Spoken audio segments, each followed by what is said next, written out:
What is up, Daddy Gang? It is your founding father, Alex Cooper, with Call Her Daddy. Hello, Daddy Gang. Welcome back to another episode of Call Her Daddy. I just wanted to start out by saying thank you to everyone who watched and listened to my last solo episode about choosing the right partner. I am so happy that so many of you resonated with that one.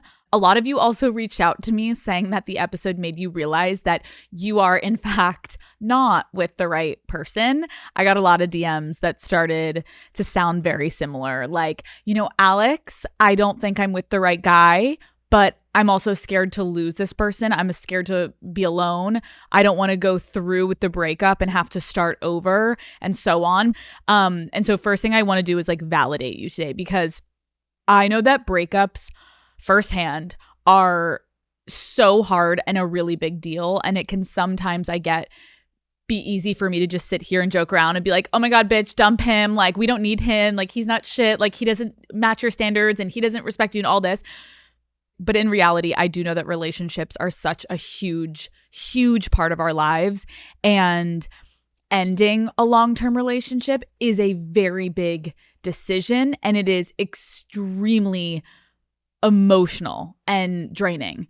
So the reason I wanted to talk more about this today is because I actually think we need to reframe how we look at breakups. Yes, they absolutely suck. I'm not going to sugarcoat that. Breakups can take you to some really dark and hard places, but I really do think they are also necessary in getting you closer to what's actually meant for you, right? You can learn so much from yourself from a breakup. They can end up being extremely important, transformative periods of your life. When a relationship ends, that just means that there is a lesson you still need to learn before you're able to choose and find that right partner. And if done right, a breakup can completely redirect your life into something so much better. But I also get that there is so much fear, right, that comes along with realizing you need to end a relationship. It can seem like you're completely losing the version of your future that you thought you were heading towards. The marriage, the house, vacations, kids, whatever you were looking forward to with this person, you now need to accept that you aren't heading down the path that you pictured and fantasized about and dreamt about. And sometimes that can make it feel like you're failing when a relationship ends. Sometimes it's not even about the person and actually losing them. It's mostly about the idea of everything that you were building towards. And I just want to say, the reality actually is that you are succeeding at moving into a healthier stage in your life. If you are having to go through a breakup, that was not meant for you, and you have to believe you're moving towards something healthier. But again, I know when we're in the thick of it, it is really hard to feel like something good is waiting on the other side. We always have our friends being like, girl, it's going to get better. And your parents are like, it's going to get better. And you say the same thing to your friends when they're going through it. But when it is you, it is so hard to see the light at the end of the tunnel. And I also think that we can fuck ourselves over with worrying about what other people are going to think about our relationship ending. And it sucks to admit, but it's true. I think it can be really overwhelming, wondering, how is their family going to take it? How is their mom going to take it? How are his friends going to react? Will people in my life be disappointed or mad? That's a legit fear, right? It's this huge mental load because society still puts so much pressure on women specifically to be in relationships. And it's really scary to feel like you're not hitting an expectation. But I am here to remind you, Daddy Gang, that you have to remember, no one else has to live with your choices but you. After a breakup, people are going to make dumb comments like, oh my God, you guys were so cute together. Or like, oh my God, I'm going to be honest, I fucking hated that guy. Thank God he's gone. Either way, you're going to get in your head and start spiraling if you put too much weight on how other people are viewing your situation. The truth is, and I hate to say it, but no one actually cares. No one cares as much as you think they do. Because a decision on your relationship only actually affects your life. The only thing that you need to do when it comes to thinking about other people is remind yourself that they're on their own path and it doesn't need to look like your life, right? What they're up to doesn't really impact you. So every breakup that I've been through, I now, again, emphasis on now, can look back today and be like, seriously, thank God that didn't work out. And I have been through some pretty rough and heartbreaking breakups. In my worst breakup, I was completely blindsided. I remember feeling like the rug was just ripped from out under me on everything I had pictured for my future life. I can quickly tell the story. If you are OG Daddy Gang, you probably already know this one. But so one of the worst breakup of my life. It happened in my early 20s when I was living in New York City after college. And I was living with my boyfriend. We were super in love, or so I thought. And we were always talking about the future and marriage and kids and where we wanted to buy a house. And at that time, we were so deeply ingrained in each other's lives. Like, you guys know how it goes. My friends were his friends were my friends. All of our free time was spent together. And because of that, understandably, I truly couldn't imagine a life without this person in it. And then I found out that he was cheating on me. And I still was willing to try to work through it. Because again, I just couldn't see a future for myself that he didn't exist in. He was my complete life at that point. So we did couples therapy. We went to like one fucking session, and I could see that he wasn't really going to fully take accountability. And so I kind of ended up like taking the blame of like, well, I could have done this better and I could have done this. And maybe that's what drove you to feel that way. And I just tried to make it work. And I was essentially willing to do anything, even though in my gut, I knew this relationship wasn't working. But it's hard, again, to see when you're in it, and you'll put up with things that once you get out, you wouldn't put up with. But when you're in it, it's really hard to be objective with yourself. And then one day, I will never forget this. It was a gorgeous fall Saturday in New York. My best friend was in town, and I told my boyfriend that I was going to take her around, and we were just going to go around the city and have like a fun little girls' day. And we kissed goodbye. All was fine. I headed out. I didn't hear from him all day, but I wasn't too concerned. And then when I got back to our apartment, as I walked into our lobby, my doorman stopped me, and he looked at me and he said, "Alex, I'm so sorry, but you're not allowed to go upstairs." I was like, wait, I'm sorry. Like, I live here. Like, I live here. Like, I was so confused. I'm like, what do you mean I can't go upstairs? Like, all of my stuff is upstairs. My life is up there. I'm just trying to go home to my apartment. Like, what is going on? And before I could get any answers, he just proceeded to lead me towards a storage closet. And inside were garbage bags. Just a bunch of garbage bags filled with all of my clothes, all of my belongings, everything I owned, laptops, cards, everything had been thrown into garbage bags and tossed out of my apartment. And when I tried to call my boyfriend and figure out what was going on, I got no response. He was completely ghosting me, and he essentially ended our relationship without even having the breakup conversation. I remember I went onto social media that day to see if I could even just like figure out where he was. And he was at a football game with his friends, drinking beers. He's at the Giants game. I was like, oh, cool. I'm fucked.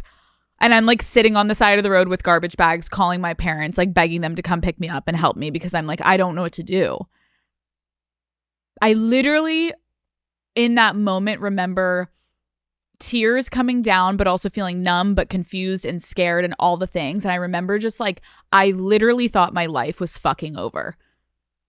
I was so lost after this happened to me. I felt so discarded and disrespected. Like, you cheated. I agreed to stay and try to make it work. And now out of random, you're done. And so I had no apartment, no boyfriend. It was like everything in my life that gave me a sense of stability just suddenly was ripped from out under me.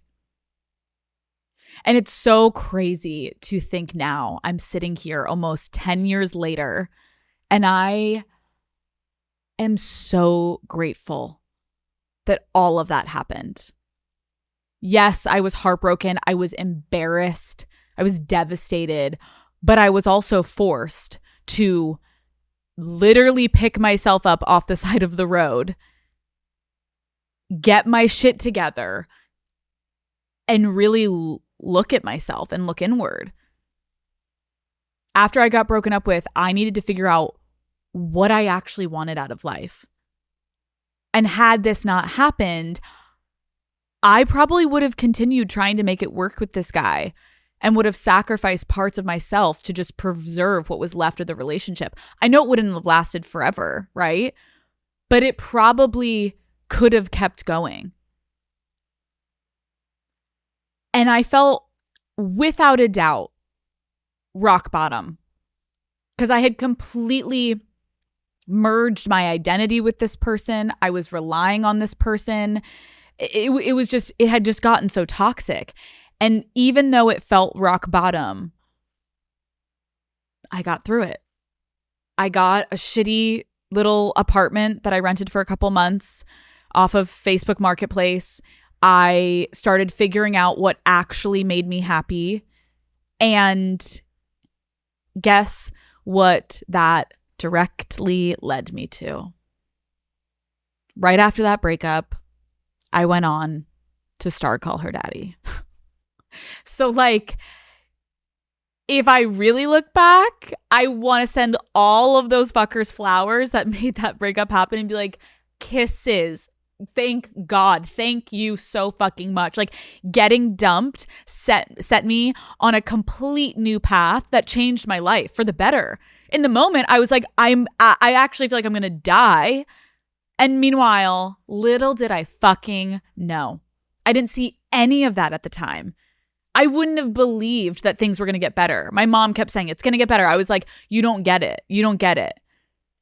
Because after something flips your whole life upside down, understandably, it can feel impossible to move on. But Daddy Gang, listen to me when I say, I promise you, you can and you will get through it.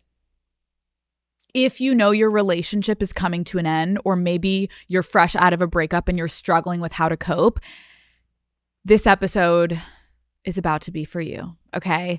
Today, I want to share some breakup wisdom, whether you are the one who's doing the dumping or the one who just got dumped.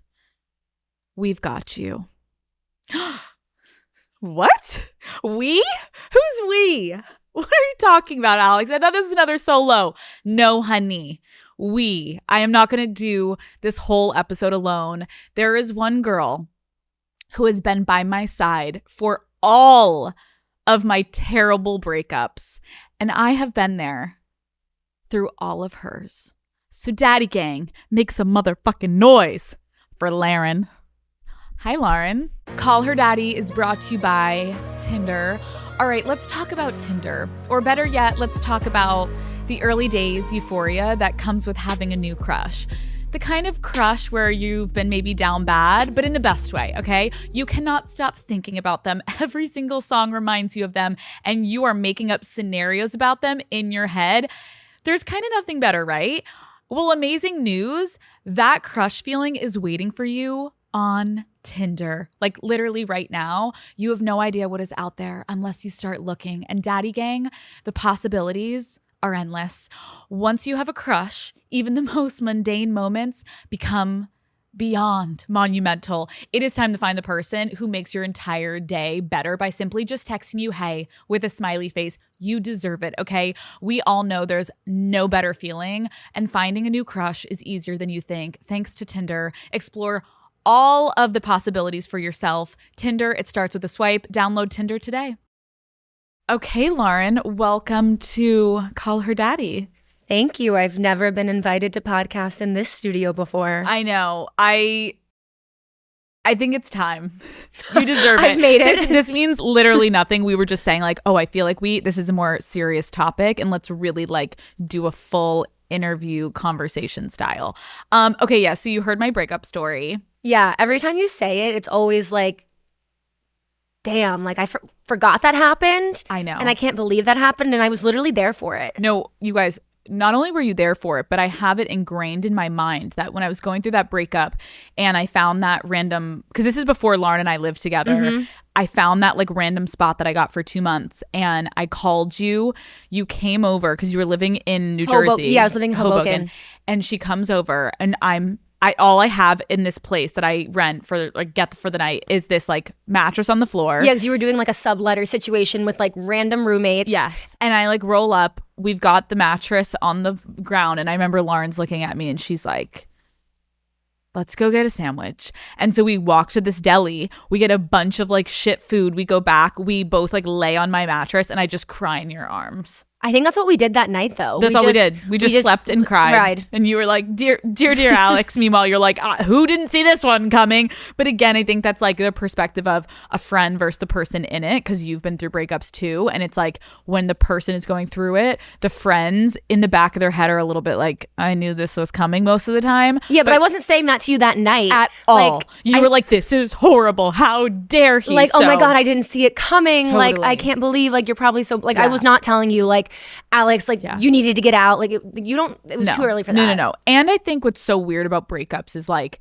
I've been the person that's done the breaking up and I've been broken up with, and both sting so much. So Lauren, why don't you take us through this conversation today? Really lead us in. So I have like a few things that I like, topics that I want to talk about that I think apply to both whether you're breaking up or getting broken up with. Okay. And the first one I want to talk about is the closure conversation, and kind of hear your thoughts on when you think closure is necessary, when to have the conversation, what to say in the conversation, and kind of both of our experiences with it. Yeah. But let's start, because I even have more questions about this, with your breakup you just described. So can you like take me through and talk about like when you had that first conversation, talk to me about that. Yeah. Well, that's interesting of like when you deserve closure, because I think my first reaction goes to, this is a pretty perfect example, because I think you deserve closure when you're blindsided, right? Yeah. Like I was completely blindsided. So it was like, no. You now cannot disappear off the face of the earth and just never give me an explanation as to why this is happening, especially since he was the one that cheated. I was like, wait, I've put in so much work. Like if anything, I should be the one breaking up with you. Like what the fuck? So yeah, it was pretty brutal. I didn't hear from him. I mean, again, and this is like 10 years ago. So this is just like from what I remember, is about a couple days went by. And then I got an email from him. I forgot about that. I know that email. I think I remember, I will never forget, like the fucking subject line was like hypocrite. And I was like, oh, hello. But I like saw his name. So I was like happy and also terrified. And we then went back and forth on email for about 24 hours. And it started with him being like super nasty. And it was clear that like his friends had gotten into his head. And then slowly it got to him being like, I've never been more miserable. I miss you so much.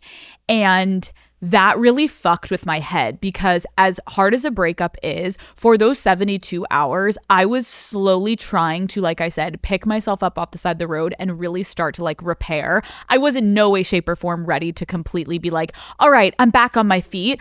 But you start to grieve. So then for him to come back and be like, I miss you, was so disorienting.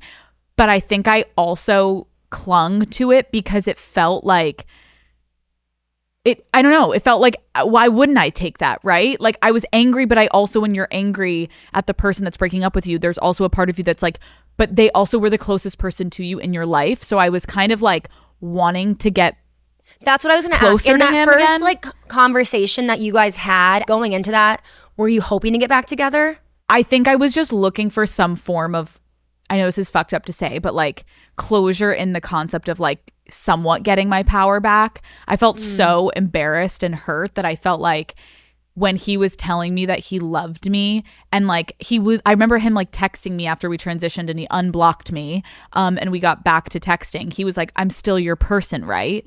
And so imagine the mind fuck, which I think we should get into today, is like, I'm looking for closure, but he's still saying, I love you, you're still my person. So it's like, but why did you break up with me? And I think he kind of was unresolved in what he wanted, and so it made it really, really hard on me. And so the closure ended up lasting for like 3 months. We ended up ongoing conversations, like trying to get back together, just trying to like figure out, like, I think it was a little, are we making the right decision? Is this really over? I think that was like, I think a part of us knew it was over, but then we wanted to like see if we could relive it for a second, and maybe we could make it work. And it was so clear that there was so much hurt on my end of like, you disrespected me. I mean, he had publicly tweeted our breakup. I guess when I look back, the closure was not the closure I would suggest for anyone listening. Is like, you should not allow closure to be that long and to continue to be that long, because you're really only hurting yourself by engaging in it. But who am I to say at the same time, because it's like, well, I lived it and I did that. So that was going to be my next question. Like, now where you are and like the experiences you have, the other people you've dated, the therapy you've done, what advice would you give now? Okay, so I think my biggest advice, which is really, really hard again, and I'm giving you the advice that I wish I could have given myself, is like, trying to avoid getting so into the weeds when you're having a breakup conversation when you're the person that's getting broken up with. Because, for example, I remember saying to him, like, we literally were like looking at houses in Westchester. We were talking about getting a dog. Like, we were like, what do you mean? So like, how did this happen? And so pausing right there, I'm asking him, like, how were we talking and planning our future, and then you're doing this to me? That's like something I needed to work on in therapy, because what I now have perspective on is I was asking those things because my reality had just been completely shifted and it was now distorted. And literally less than 10 minutes ago, at one point, I was like, oh my gosh, I wonder like what color we should paint the walls of that house that we're looking at, to then all of a sudden he's no longer in my life. But asking the person, like, but so did you not mean it about the Westchester house? No, most of the times they do mean it about the house and the planning and everything. But something shifted for them. And so getting so in the weeds of like, okay, but what about when we were looking for a dog? Did you know then? You're only going to upset yourself more, and they are not going to give you the answer that you want. So try not to get so deep into like, but this, and just, I think, try as hard as you can to stay more high level about like, do you have an idea of like when you knew? What is the biggest factor for this? And like, was there anything that we could have each done, or have you known this for a while? Like, it's pretty much that. And I think you can kind of get clarity on like, is this done? And like, do you see this as like completely not being fixable, and like not holding on to hope? And if you're the person doing the breakup or initiating the closure conversation, like not giving false hope. No, and I think that is one of the biggest traps on both sides that people get into, because most of the time, even if it's a nasty breakup, this is someone that you were in love with, you sleep with, you are building a life with. When the person that's getting broken up with looks at the person and it's like, wait, but like, so this is it? I think the person that is doing the breaking up, there's a part of them that is like, if they loved you at all, is trying to ease the blow in any capacity. Yeah, you think it feels better if you're like, well, like maybe there's a chance sometime. No, and it's like, do not do that. That makes it worse. Because it feels better. It's selfish. That is you being selfish. If you're the one breaking up with someone and they ask you if it's completely over and you're like, well, maybe, I don't know. Like, we just need some time. Do not do that, especially if you know that's not your true answer, because you're leading them on, and it actually is so much fucking better if you just close the door. Like, you guys, as I'm saying this, I'm realizing, and we've talked about this before, Lauren, like, I don't know who I am to be giving advice. I guess now because I've like found a relationship that is working and works, but I have never, ever in the history of all of my relationships ever been able to do a clean break. I have never been able to be like, okay, this is over, goodbye. I have always lingered. Most of the time, I'm the one that's doing the breaking up, except for that tough one. Yeah. We still lingered. When I've been breaking up with people, I still am going back. They're coming back, and it is so fucking messy. Again, I think it depends on what point of your life you're at. Like, I can sit here and tell my college bitches, like, guys, don't do that. Who am I fucking kidding you? Are you kidding? So hard. It's so hard. It's so fun. Like, it's so fucked up to be like, oh my God, fucking. Then you see him in the fucking dining hall, or you see him at the frat party, and then like you're getting each other jealous. So it's like, I don't want to also be like, don't go back and have a clean cut. If you're engaging in a little less mature relationships, I think that's normal. If you're really talking about life partner, marriage kind of shit, you got to close the fucking door right then and there.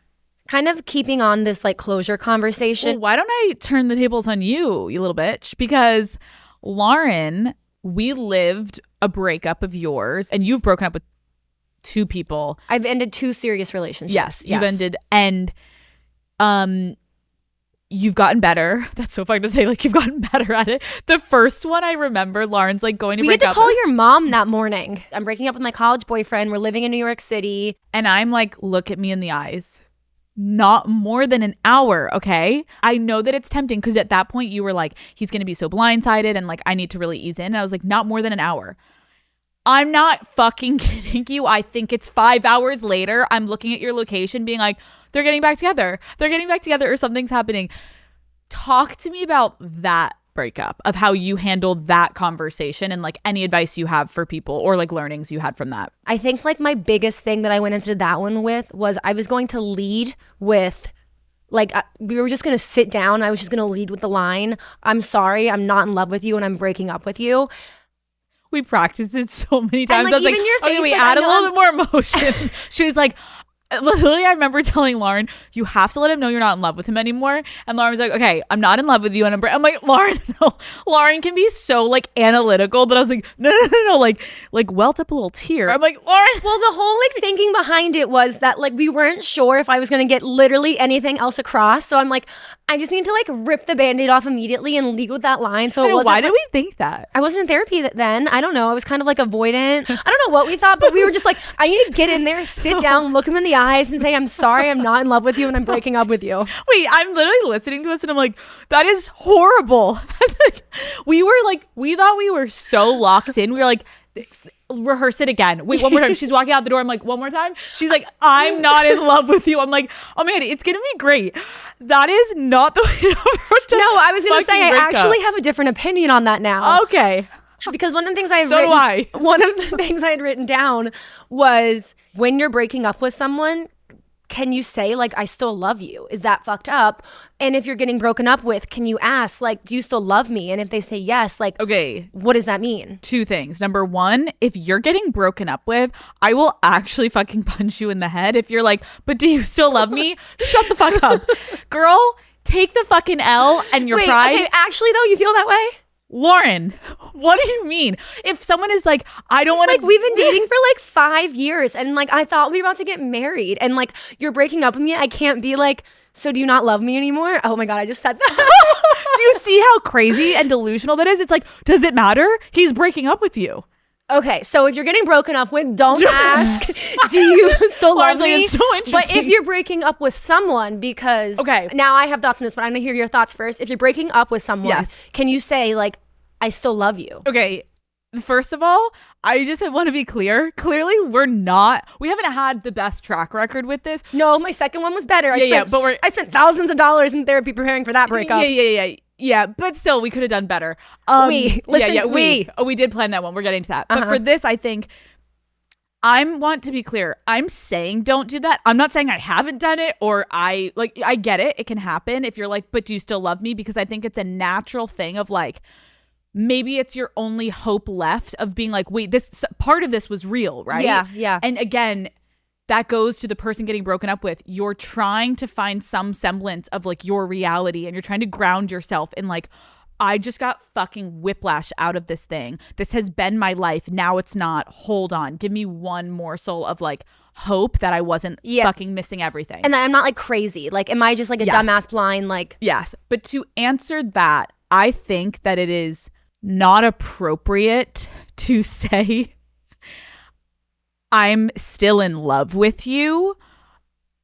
I think that's beyond inappropriate. If you're breaking up with someone and saying, I don't want to spend the rest of my life with you anymore, this isn't going to work out, but I'm still madly in love with you. Oh, okay, Fernando. Well, what do I do with that? Like, awesome. Should we go to dinner? Like okay. Because that's where the person getting broken up with, and you've seen the movies where they're kind of like, so are you still coming to my cousin's wedding with me this weekend? Like, what are we doing? I think that you can say, I still have love for you. And I will always like feel love towards you. But I just think, because you cannot be madly in love with someone and be like, I'm leaving you, unless what I talked about the other week was like, I am madly in love with you, but you don't want kids and I do. And so like, I have to leave for myself and for you. This is not that, if it's a very specific. Yeah.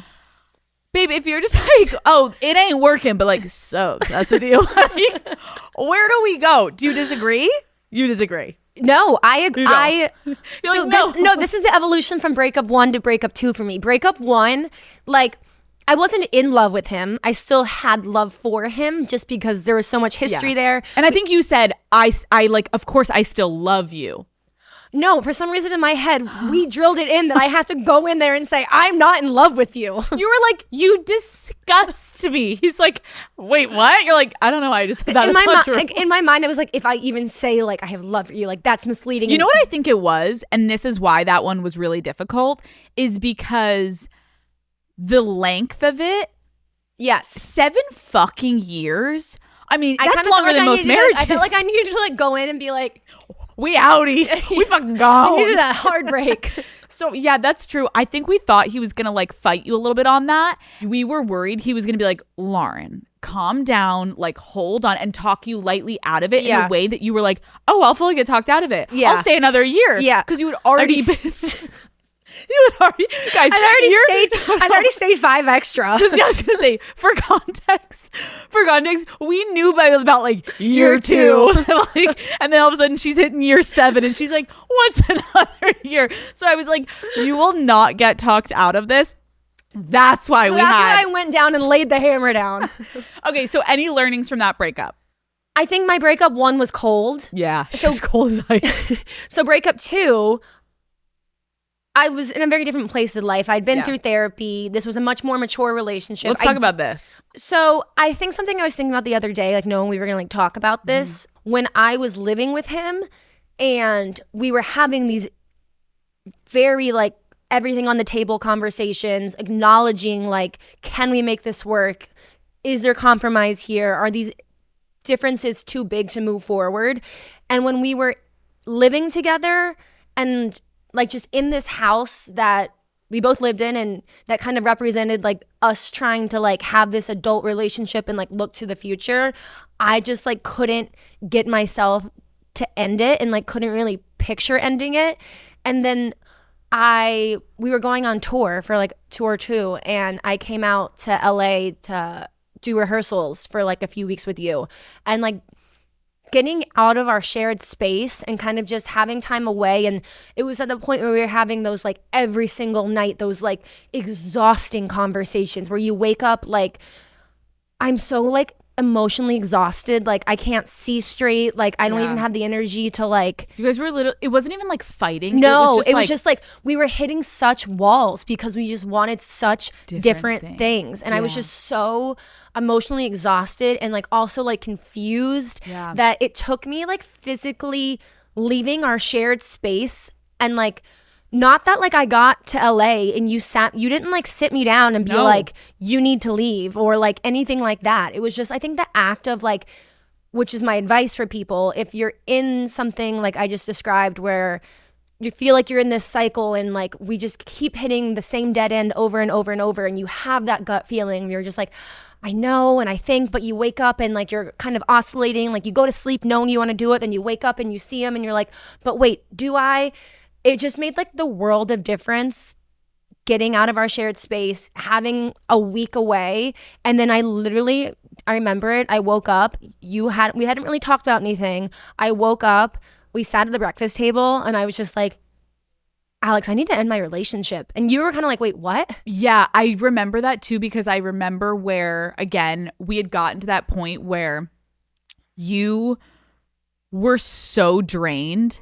And I agree with you. I think had you been not able to get away, I think that it probably would have gone on longer. I know for a fact. Literally, Daddy Gang, even if you go away for a girls' trip, if you go stay with your parents I was gonna for say, the like, weekend. Go home for a weekend. Like, ask your friend, like, can I sleep over a night or two? And just like clear your head. Because I agree with you. You were like, but then we're like, we had a nice dinner. Yeah. So then like, does that mean I should stay? And it's like, when you're in the weeds again of like life, and then you have these moments where it starts to kind of fuck with you because you have one little good moment, and then you can be like, okay, I can push it off. No, maybe it is going to get better. There was still love there, so that like you're saying was what was confusing. Like we'd have this fight and like be crying and being like, can we make it work? And then the next morning we'd be laughing over breakfast, and I'd be like, I'm so fucking confused. This is an ad by BetterHelp.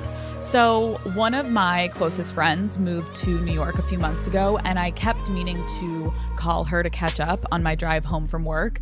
But you guys know how it goes. The second I got in the car every day, it's like my brain is fried from work and I'm just zoning out and I'm driving home and I'm getting distracted by a million things. And then finally we found time to get on the phone and talk, and just hearing her voice seriously made me so happy. And it really reminded me of how something so small can change your entire mood. And BetterHelp is encouraging all of us to check in on our friends, reconnect with loved ones, and remind them that we're here. With over 30,000 qualified therapists, BetterHelp is one of the world's largest online therapy platforms, and they do all of the matching for you, so you can just focus on your therapy goals. This month, don't wait to reach out. Whether you're checking in on a friend or reaching out to a therapist, BetterHelp makes it easier to take that first step. Our listeners get 10% off their first month at betterhelp.com/daddy. That's betterhelp.com/daddy. Call Her Daddy is brought to you by Peloton. For me, this time of year always feels like everything's happening at once, right? You're planning holiday launches at work, and you're heading to dinners at your in-laws, and somehow the thing that you want to do for yourself, it kind of ends up at the bottom of the barrel, the bottom of the list.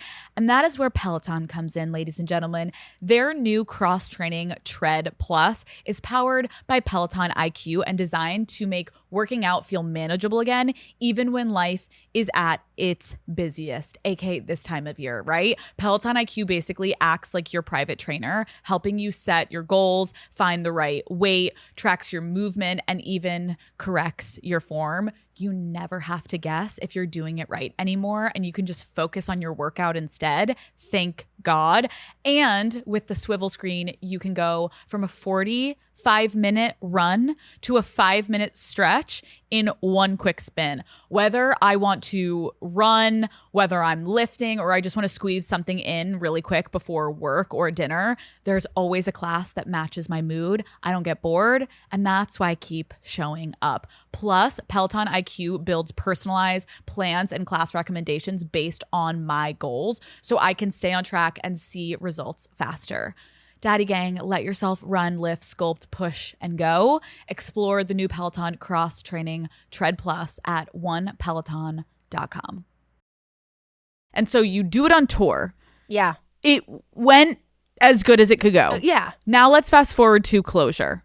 Talk to me about that part, because you ended up going back and seeing him and going back to your shared space because you had to get your shit. I think like the main driving force of the closure conversation was like logistic based, because we lived together and we needed to figure out like when I was moving out, how we were dividing up all the stuff and the furniture. So like that was like the main reason that we were having the closure conversation.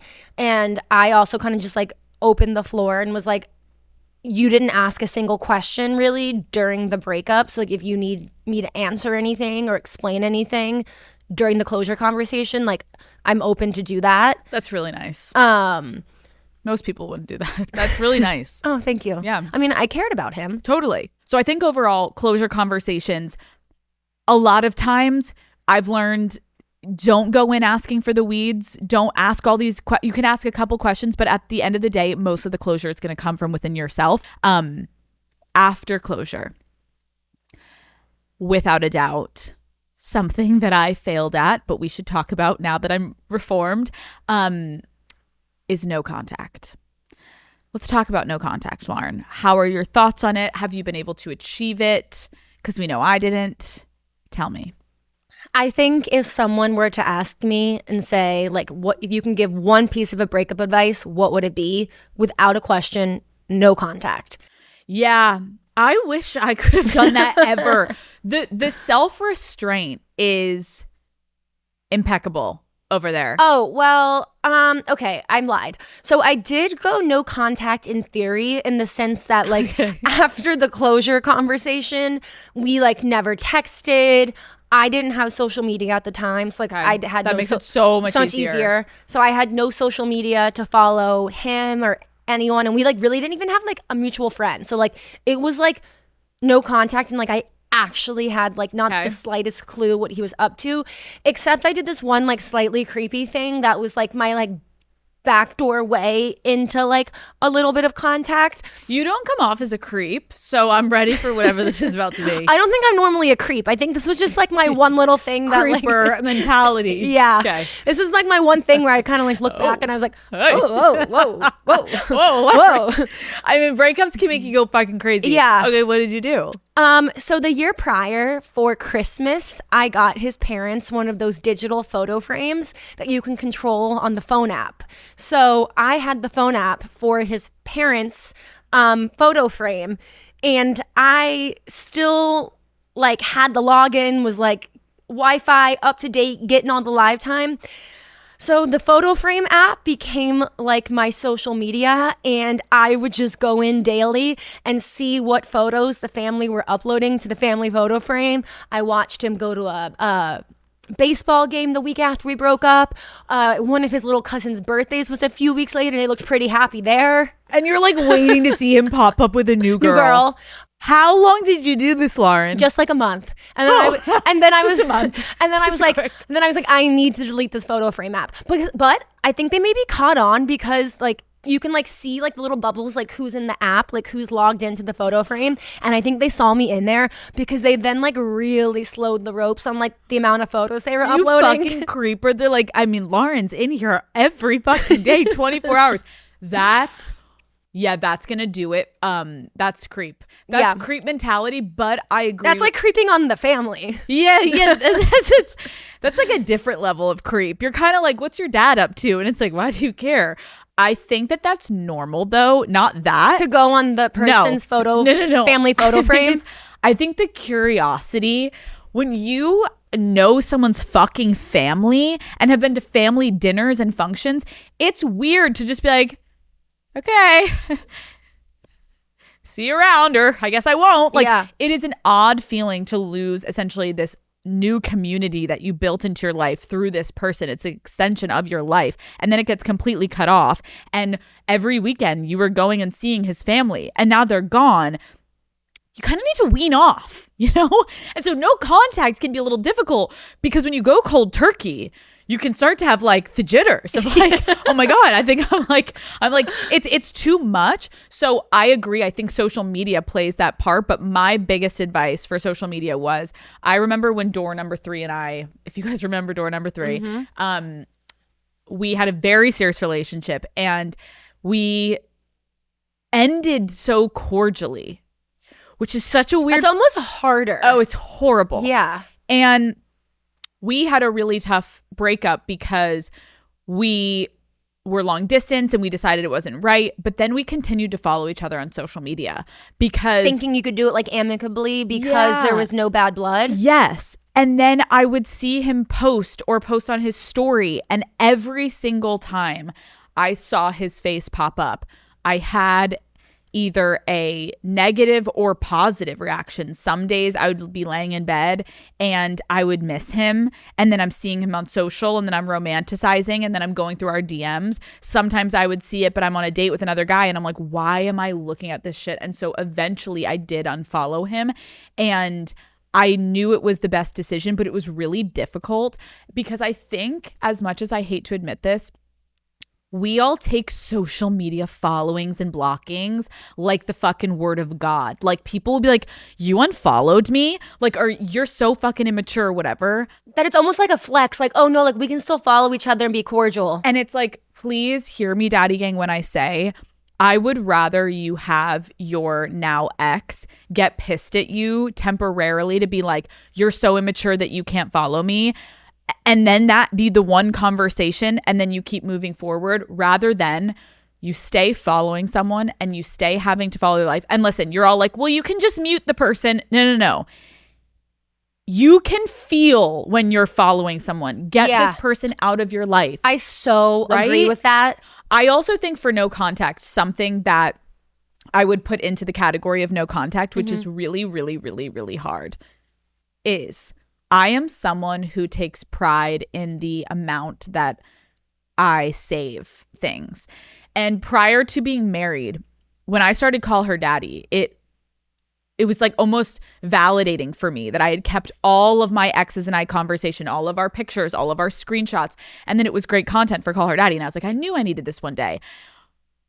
But in hindsight, when you do break up with someone, I really, really believe that if you know in your heart that you're never going to go back to this person, you really should be deleting your text messages with them, because in dark moments where you're in bed and it's raining and you've got the notebook on and you're crying, you're like, what did he say to me on December 15th? And you go back to your text and you're reading it, and it's only hurting yourself because you're rereading a reality that doesn't exist anymore. And you can trick yourself into being like, I miss that, I want that, but there's a reason it ended. So I would say delete the text. And I'm not saying you have to delete the pictures, but put the pictures on a computer or something that like are a not hard drive. Yes, because let me fucking tell you, as a girl that has 500,000 photos on her phone, when I'm scrolling and I'm like, oh, I need to find that picture from 2020, and I'm like, oh. Or when your phone's like featured photos of the day, And it's like you two cuddling and you're like, no. So I think delete. No contact, though, is hard. Let's pivot into when you have a similar friend group. Oh, I've been there. Yes, so have I. Let's talk about that, because so when you do a breakup, the best success you're going to have is if you can literally cut off every single form of everything and you act like this person literally died. I know it's morbid, but that's the truth, because you need to start to like flush your system of this person and that life that you had with them. When you have a similar friend group, it's close to impossible. And I remember, so I had a boyfriend in college that we were really serious, and when we broke up and I broke up with him, I remember being so resolute in this decision. I knew at the bottom of my heart I loved him so much as a friend, and I just didn't see us romantically lasting. But we were intertwined in everything in college. And then I will never forget, I think the bar is shut down now. It was called Tees back in the day at BU. We were all at Tees, and he shows up with a girl on the field hockey team.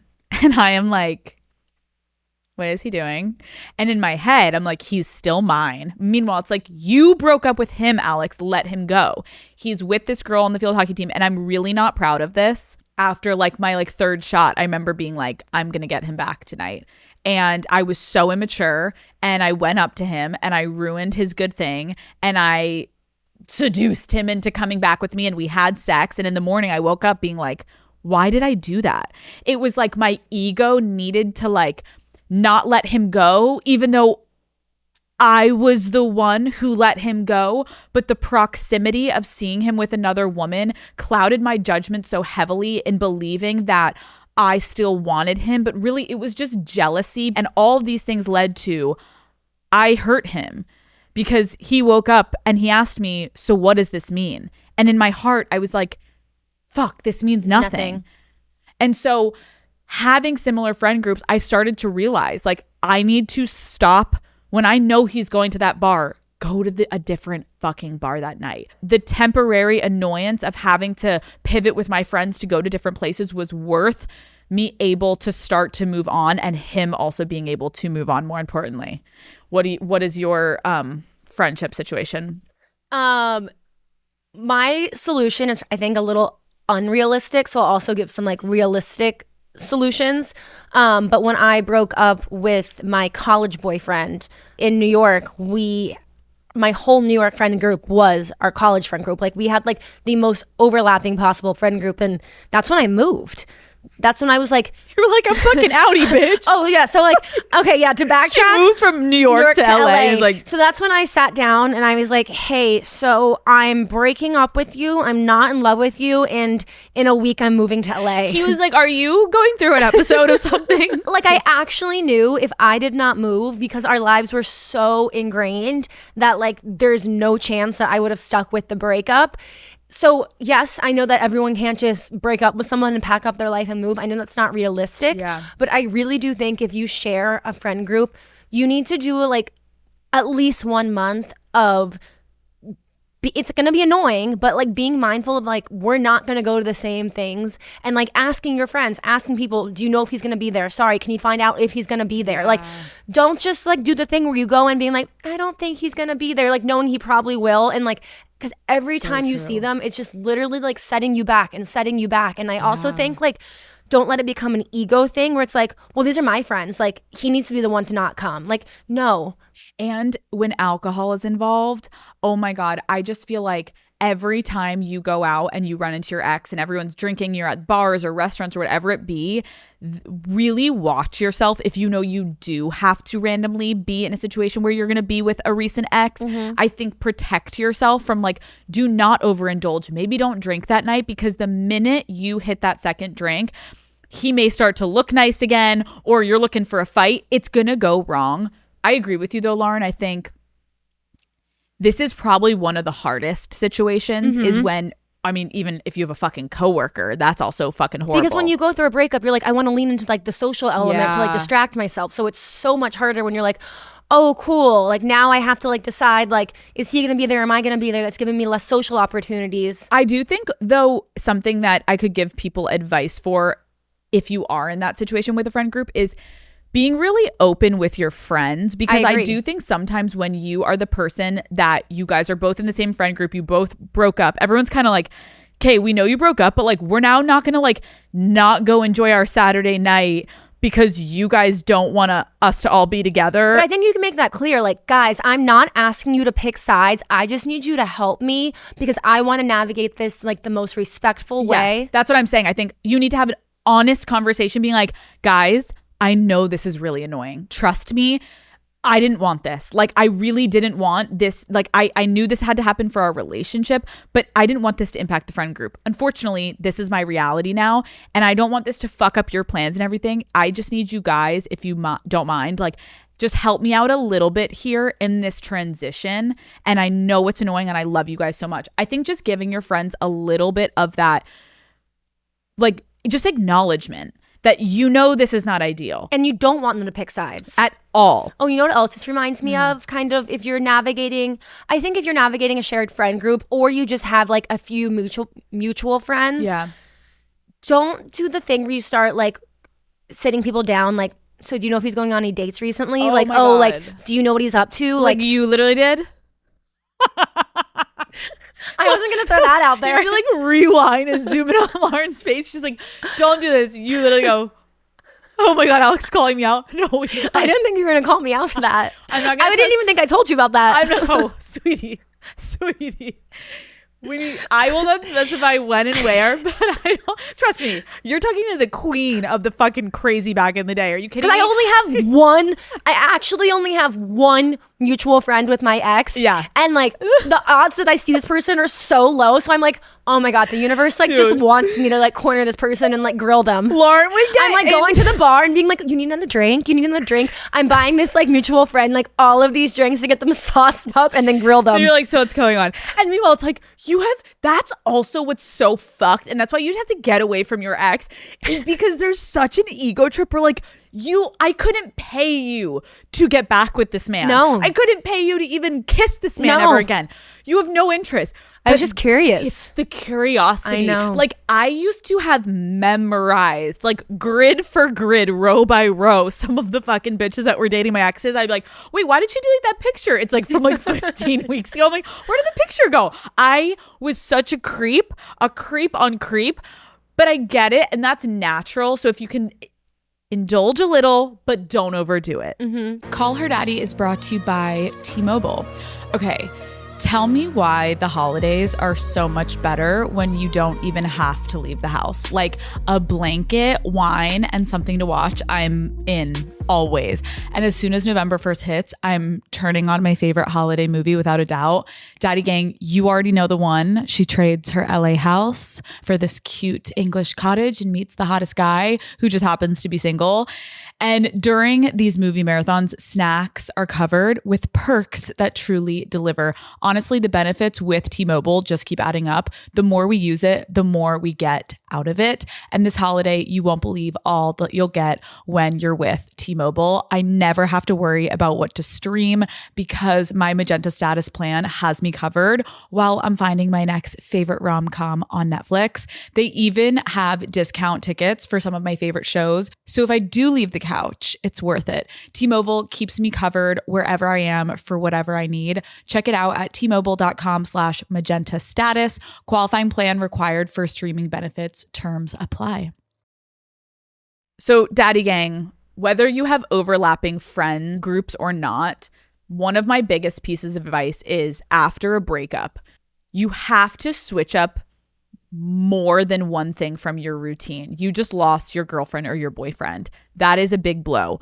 But you now need to kind of like implement a couple other changes so there is not just one glaring gap in the corner of like, I lost this person, but I'm still going to our favorite restaurant every Friday and I'm still going to the workout class we frequented. Like, change it the fuck up so you almost just feel like you're entering into a new season of your life and you're trying new different routines, because I also think that can be extremely helpful in forcing you to re-engage and like stimulate yourself and focus on things. Like literally as dumb as like if you went to the same coffee shop when he would sleep over and you would go down to this one coffee shop, go to a different one, because guess what's going to happen? Not only are you not going to think about your ex, you're also going to be stimulated by a new experience that then you're not even thinking about your ex. Oh, this new coffee shop. Oh, this aesthetic is cute. Oh, I just met this cool barista. Like, change it the fuck up. Oh, fully. I was even thinking like this is like such a smaller example.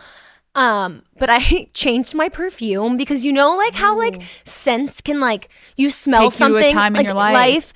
Like Oh, it's a good yeah. point. Like I towards the end of that relationship I had bought a new perfume and I didn't even like realize it, but like that perfume was just like reminding me, like I would spray that perfume after I moved out of the place we shared. I would spray that perfume and it would literally just like jolt me to like our shared bathroom of me getting ready in the morning.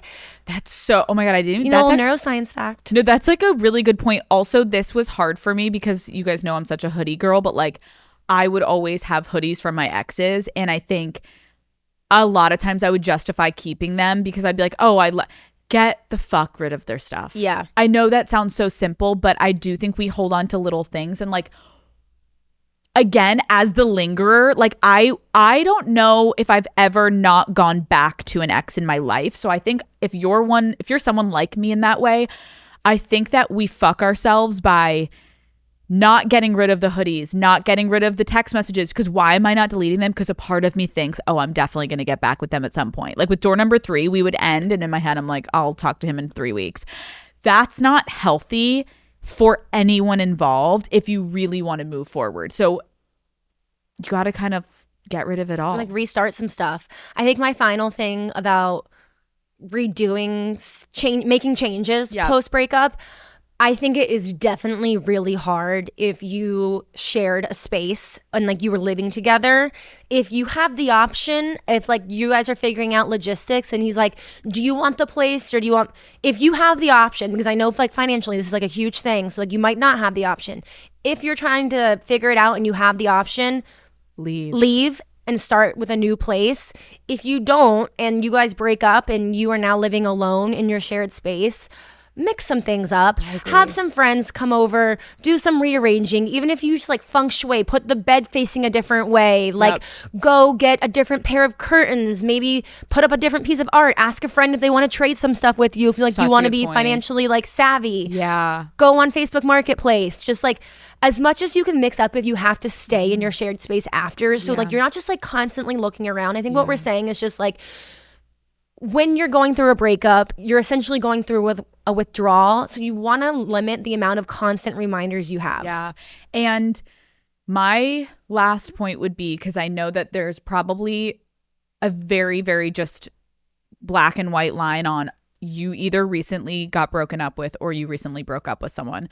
To the people who just recently broke up with someone, I'm assuming that there is a form of guilt that you have. And there could also be doubts, right? Because when you do break up with someone, and as much as we always wish in our head, like, oh, I wish I was the one that was doing the breaking up, it's still really hard, especially if you were in love with this person. And my advice to you would be,